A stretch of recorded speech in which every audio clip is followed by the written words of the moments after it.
Hello again, it's Tom Kissack talking about Jonathan's Tales. Um, Here are the contents list, the titles, the binary themes that Jonathan, after he'd had his toilet and was snuggled in bed, asked me to tell him a story about. It was a bit challenging, each of those titles, but I had a few minutes. And in the end, when I look back on it, I told these stories to him between the years of 6 and 8 years of old. And it was very rewarding and fulfilling to create those stories. And you may look and think there's a bit of higgledy-piggledy mess about them. There's no rhyme or rhythm. Well, actually, there is rhyme or rhythm in this volume and the second volume, which is already ready to be published, and the third volume as well.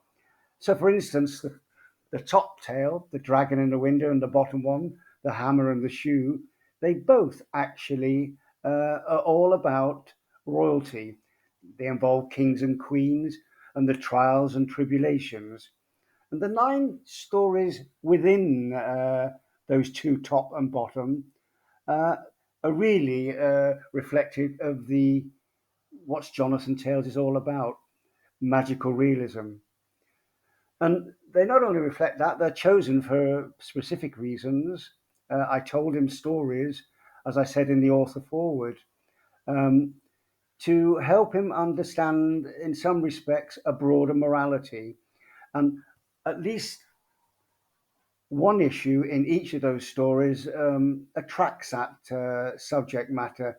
So you might see the power of love and kindness, or the transformative power of forgiveness, friendship.